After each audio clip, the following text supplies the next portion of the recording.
Well, I am so excited because my book, The Elegant and Edible Garden, is finally going to be released in April. And to celebrate, I'm going to be on the Talk Shop Live channel March 7th at 7 p.m. Eastern Time, 6 p.m. Central Standard Time, to talk all about it, to visit with you, interact with you about gardening and this book in particular. You'll be able to pre-order a signed copy. We will be able to have a real conversation about gardening. So make sure to put it on your calendar now. We will make sure to notify you when the channel goes live. And again, that's March 7th at 7 p.m. Eastern Time, 6 p.m. Central Standard Time. Make sure to put it on your calendar now. I hope I see you then.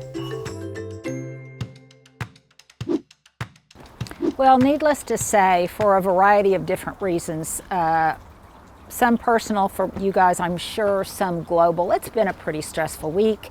And so I decided to take a little field trip today to one of my happy places. And so I thought I would bring you guys along because it just, I already can feel my hormones just in the sun and being outside, and the smell of soil and the smell of plants just really making my melatonin just melatonin, whatever my serotonin, whatever my happy hormone is, it is kicking in. Which leads me to my question of the day. When you are feeling stressed or you need a little mood booster, what kind of places do you visit? Where do you go? Do you go to the library? Do you go shopping? Do you go out to eat? I just would like to know some of your happy place destinations. So, without any further ado, I am at my friend John's greenhouse, and I'm here not only to boost my mood, but also to do some pre-planning, particularly as it relates to my container gardens. So I'm going to kind of just take a little tour of this space and look at plants that I want to use in my container gardens this year, because I think I've told you I want it to be less cluttered, and I want to be more selective about the things that I grow in my container gardens. So I'm in just one of the greenhouses here to take a look around and see, and oh my gosh, Stewart just kind of gasped when we looked in here because there's so many amazing plants. And my avarice and my appetite for all things green and growing really can overwhelm me and can really kind of kick in. And I just need to be a little bit more reserved. So that's why I'm doing some pre-planning, and I'm going to make a list of things that I want to put on my "this is what I want in my garden this year" list. So there's all sorts of things in here. There are ferns. This is a heated greenhouse. He has a number that aren't heated, but this one I think is one of his heated greenhouses where he keeps lots of his tropicals, and some of them are just absolutely amazing. From everything to, there are some herbs in here, there's some rosemary, but tremendous pots of large succulents. I don't know, I love these large concrete saucers. Stewart, I know I'm moving too fast for you, I apologize. But look over here, he's got what looks like some azaleas. But look at this wonderful concrete pot. And as a shape for a container, this is one of my favorite shapes. This is a massive container. This is probably maybe 36 inches in diameter, would you say, Stewart? It's easy, yeah. Yeah, it's got some wonderful paddle succulents. This looks kind of like you. This looks like something you would like, Stewart. Yeah. No, maybe not. No, you didn't sound too enthusiastic. Yeah, but it's really, really wonderful. He's got some positioned black stones in here, and obviously this would be primped and pruned and groomed before it goes to a client or to wherever it belongs. But this is absolutely fabulous. But a hack is, if you want an inexpensive large saucer, concrete saucer like this, sometimes you can use the top of a concrete bird bath that you can find at garden centers or nurseries or whatever. That's not prohibitively expensive. But number one, I think that's going to be maybe one thing on my list, is I want another really large concrete saucer like this. Whether or not I plant succulents in it remains to be seen. Definitely something that I planted. I used it, I can't remember if it was last year or the year before that, but that I want a lot more of, and that is this Foxtail Fern. So I am definitely putting it on my list. And where I think it's instructive when you visit greenhouses like this to make your list is, I remember, I mean, I obviously recognize how much I loved this. I love the impact of it. I love the structure and the architectural form of it. But sometimes I forget things that I've had in the past that I really liked. And I need to revisit those things that I have grown in the past and remember just how much I like them, because I may or may not go back and revisit some of the photographs and records that I had from that year. So this is absolutely incredible. Look at this, incredible, equally as incredible. It looks like maybe this was made out of wine bottles, Stewart. Yeah. Do you think? That is so cool. You need to learn how to do that, Stewart, and teach us. But this is just, it's just wonderful. It's just wonderful. That container would look great inside or out. Okay, but I'm definitely putting a huge Foxtail Fern on my list. Doesn't have a lot of color, but you guys know I do a restricted amount of color, but I love things that are green on green, and what a wonderful texture and architectural form. Something in here smells incredible, Stewart. Okay, we need to figure out what it is as we progress through the greenhouse. Now this, look how fun this is. This is an artillery fern. And how cool would this be trained over something? Wouldn't that just be wonderful? What is this growing in? This is growing in a trough planter. I think I recognize this. I think this belongs to Marquette, one of the owners of Garden Design. I think this, he probably overwinters his in here, one of the owners. But this artillery fern, I'm going to kind of keep that at the back of my mind. There are all sorts of other different kinds of ferns. Don't you just love these? This is just a really common house plant, spider plant. Reminds me of my younger years, my teen and in my 20s, when I had lots of spider plants. It's just such a fun thing. There are all, like I say, all different kinds of ferns in here. I wonder if he's got any bird's nest ferns, because that was one of the things, remember, we identified at Christmas that we loved so much, Stewart, from visiting different homes. It looks like this doesn't have any of it flowering, but I'm wondering if this is plumbago of some sort. It kind of looks like it. And definitely plumbago is something that light blue plumbago is definitely something that I want to use in my garden this year, because it is tough as nails. It can really handle the heat. It's great looking good when other things don't look so great. And it's got that kind of Californian, maybe Mediterranean vibe that I like. So I believe that's plumbago. Look at these, how massive these spider plants are. And that's another idea, you guys. You don't want to overlook using house plants in areas outside. Granted, they have to come back into a greenhouse if they're not cold hardy, but nevertheless, what a wonderful statement these make, and they would make a wonderful statement inside or out. There's 3 of these. Wouldn't these look cool marching up and down some really massive steps, or by a pool where they're a little bit protected? Ooh, there's lots of Foxtail Fern over here. Sadly, it looks like these are already roped off because they've been sold to someone, but I need to, I really, Foxtail Fern is going to be the first thing on my list, Stewart. I know I'm repeating myself, but I'm very enthusiastic about them. Oh my gosh, Stewart, look back here. Look back here. This is the source. I see lots of agapanthus here. We should put a link to some of the Southern Living agapanthus, the collection, because they've got lots of agapanthus here. I I think they might be Southern Living, but I'm not sure. But look, this is what we're smelling, Stewart. Look. Oh my gosh. These are some kind of citrus. I think they're orange trees, but look at that. How absolutely incredible. And look at these wonderful pots.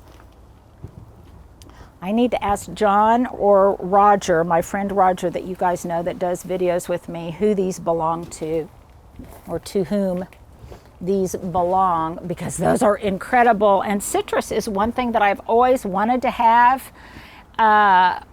In my next life, I want to have an orangerie because they are just, they're just incredible. And that scent, isn't it amazing, Stewart? Cool. And these are really, really happy in here. Looks like, I don't know what this one is. Maybe a lime tree or whatever, but those are absolutely incredible. Look at this. Oh my gosh. This is, I guess, some form of massive dinosaur-sized agave. And look, oh my gosh, Stewart, look. These are in great big pots. These belong to somebody because these are fabulous. Unless they could have bought them this way down in Texas or something, because these are already in mammoth pots. And if you had a really grand home on a grand scale, those would be just unbelievable. I need to ask John if he got those in Texas. Oh, there's our 12 o'clock siren. For you guys, I've mentioned this before, it's Saturday, and every noon at Saturday they do a test of our emergency broadcast system, or is that what it's called, Stewart? Or tornado siren or whatever, because obviously we are in Tornado Alley. And you know, there's a lot of new tornado alleys being created now across the Southeast, so we can't claim that distinction anymore because so many of you guys out there suffer those same tornadoes. In fact, my husband went fishing in Arkansas this weekend, and his fishing guide's home was completely wasted in a tornado year before last in Arkansas and felled just hundreds of trees that surrounded his beautiful property. So, you know, that kind of gives me an opportunity to say, if you are in Ukraine or anywhere around the world, if you are a refugee, if you have been displaced from your loved ones or separated from your loved ones, displaced from your homeland or your homes for any reason, let's all take a moment to just send some thought and care and prayers your way. Look over here, Stewart. There's lots of moss. I am a moss-loving gal, and this reminds me something else to kind of give you guys a heads up about, because it's getting to be close to St. Patrick's Day, and so you're going to see moss available: Scotch moss, cushion moss, Irish moss. So start looking for it now. And that reminds me, Stewart, we need a new animation. You need to do that because that little Cupid is getting long in the tooth, and we need a new animation with a leprechaun or something. You'll have to be clever. So there's more fern over here. There's a lot more. Looks like aloe vera over here. More agave, more just houseplant tropicals. I see cast iron plant back there. I see, what else do I see back here? Oh, look, he's got some Eugenia that I also have, some Eugenia standards, not unlike the ones I have, that are tall, and I would love to be able to go ahead and bring those out and stage them in my front yard like I do, but it's still early, and Eugenia topiaries are not cold hardy, so you do have to bring them in, and I have some that are maybe 5 years old, I think. I see hints. Stewart, let me get out of the way so you can, because it's going to be hard to navigate on that side. But I see punctuations of color of things over there. Some of my beloved geraniums. I definitely am going to repeat my geranium theater this year. And I also see some maybe dragonwing begonias. And by the way, you guys, On my QVC line this year, at this point, I'm going to have an hour-long show. I think it's April 14th. It's going to have a few new introductions, but I'm also going to have some live plants you can order. And very specifically, because I love them so much, some of the plants that I grow every year, like those angel wing, dragon wing begonias, and some other surprises, are going to be part of that line. So if you have trouble finding them elsewhere or whatever, you'll be able to get them on QVC. As always, here is my disclaimer. Stewart, we need to put a little something, like a warning on a cigarette package. As always, if you can find any of the things that I recommend that you can find on QVC or Amazon or wherever, if you can find something similar that's already been pre-loved in a reused, recycled, repurposed kind of way as a hand-me-down, thrifted or whatever, then by all means let that be your primary and first go-to source. After that, I provide these resources for you because so many of you asked just where I get stuff and where you might be able to find stuff. And some of the things on my QVC line you can't find anyplace else, so that's why they're part of my line. So let's look over here. I see more geraniums. I see some olive trees. There's an olive tree over there, Stewart. I see some, that reminds me, I see some pineapple guava. That's part of the Southern Living Plant Collection, and I really want to concentrate on lots of the edibles of Southern Living plants. So I need to probably start thinking about placing my order with them. As always, I love variegated ivies and things. This looks like maybe like some kind of Cuban oregano or something. What is this? Stewart, do you recognize what that is? I've seen it before. Yeah, I don't know, but I love it. It's got gray leaves and a great vibe. Our viewers might know. Yeah, if your viewers know what this is, please let me know. Thank you for reminding me. As I always say, I'm no expert. You guys know as much as I do, so please make sure to put that in the comments below. And here's my second question of the day, I guess. In addition to what places you like to go for a mood boost, I want to know what's on your list of things that you know for sure you are going to grow this year. Because definitely I am starting to make my list. And maybe equally as important, I need to make a list of things that I've grown in the past that I'm not going to grow so many of this year, whether I love them or not, just so that I can restrict my gardening avarice and just not have too much stuff. Because too much of anything, even a good thing, is still too much, isn't it, Stewart?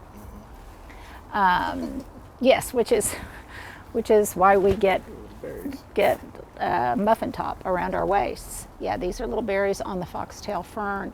I see over there some more succulents. Oh, I see some of that purple Oxalis. Love that. And again, that's another thing you guys start looking for this time of year. Oxalis or different kinds of clovers, because you will you'll be able to start finding it. And I'm sure that the pronunciation police, if you guys are out there, if you pronounce it in a different way where you live, then let me know, because I find these regional differences really, really fascinating. Usually it is a regional thing, but to me the bottom line is always about communication, so let me know. I see maybe some Silverado sage over there that had to come in.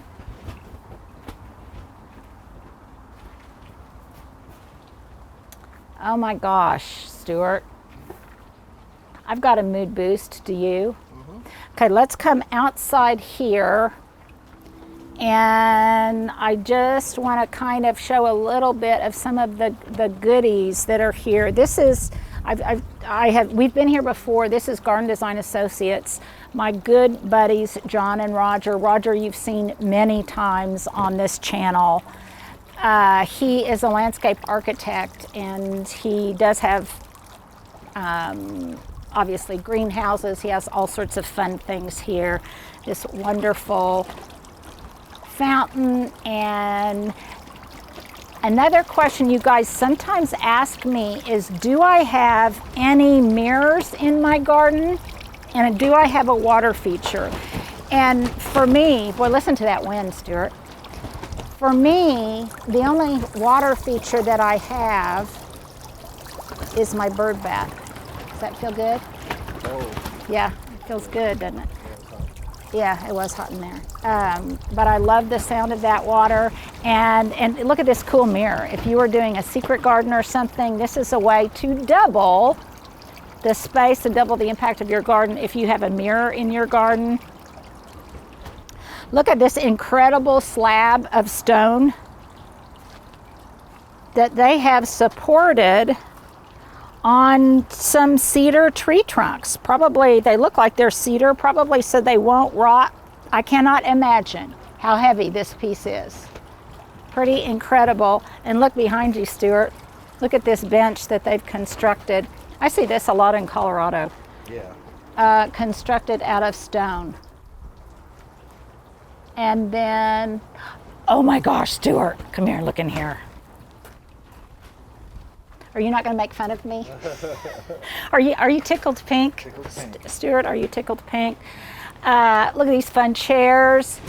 But look what I spied back here. Oh my gosh. I hope these are not sold. I see some more euphorbia. I see some wonderful lamb's ear. Maybe, is that Helen von Stein? I'm not sure. Look at these fun lavender cones here. I know, sorry, Stewart. I get so excited and then I... Now what are you talking about? Okay, now so over here, that's a variegated euphorbia. And then definitely what I need more of, because I'm not sure if some of mine is coming back, but that wire vine or Muhlenbeckia. I just love the way it looks. But look at these fun lavender cones here, Stewart. But you ask, what made me squeal? And this is what made me squeal. And I hope these are not sold, because I'm going to send a message to my friend John almost immediately. These are plumbago topiaries, Stewart. Look at that. Aren't those incredible? These are from Monrovia. He's got 5 of them. I think I need 2 of, don't I need this, Stewart? Do I need these? I think so. I think I need these. That is just incredible. They've got some white hardy hibiscus, oleander, fig tree here, just all sorts of stuff. So Stewart, before I forget what things I wanted to put on my list, my must-haves for this year. Well, yeah, but that's I've already got that in the garden, that I remember. These are more for container plants. I typically don't grow foxglove in my container plants. Oh, behind you, look there, what's in bloom. Look at that gorgeous peony. So on that note, Stewart, I think we need to just say goodbye so I can make my notes. Thank you guys for hanging out in one of my happy places, a greenhouse, and enjoy your weekend.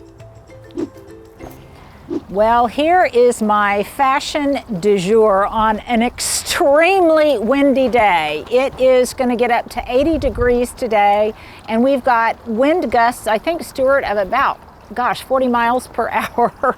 So it is very, very windy, and in traditional wacky weather form, next week it's supposed to get down into the 20s, so go figure. Today's outfit of the day is about layering because I wasn't sure what the weather was going to do. My sunglasses were they were part of a swag bag I got at some kind of influencer event or something, but they kind of matched my ensemble. My earrings are great big hoops that I love so much. These came from Walmart years ago. They're just acrylic. They're lightweight.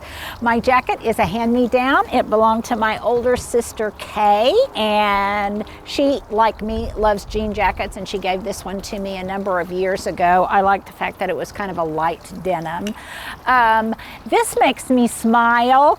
This t-shirt was something that Stewart put together.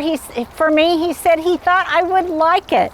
And it says gardener on it, the plant whisperer. And on the back he put my logo. And I was saying that I didn't have any really bright pink clothing. I tend to wear more neutrals, and I needed a pop of pink, so he made this for me. And if you guys want one, I don't know, Stewart, is there a link or something? If you guys want one, you can. So anyhow, thank you, Stewart. That was very sweet of you to do that. My belt came from, I don't remember where my belt came from, maybe Target or someplace years ago. These are my jeans of the week. You guys have seen them all week long. They're Land's End that I frayed at the bottom, and my white tennies are Vans. Very comfortable and kind of spring-like. And my bracelets are just bracelets of nice memories. So these bangles, this came from a woman who I helped with some things. She was having some trouble. I helped her with some things down the street. She works at the church down the street. This bracelet, let me see if I can, I don't know if I can isolate it or not, but this bracelet came from Save the Oceans. I believe that's the name of the organization. My husband got it for me. And this is one thing, a nice shout out to my hubs, because I think I told him I wanted one of these to support the cause. And even though I have a million bracelets and bangles and things, he's so good at just about noting it. He got it for me for my birthday a couple of years ago. He doesn't say, oh, you've already got 1,000 bangles. Why do you need one more? He just acknowledges that this cause was near and dear to me. And anyhow, I like that about him. And I've just got another stretch bangle. So there you go. There's my outfit du jour.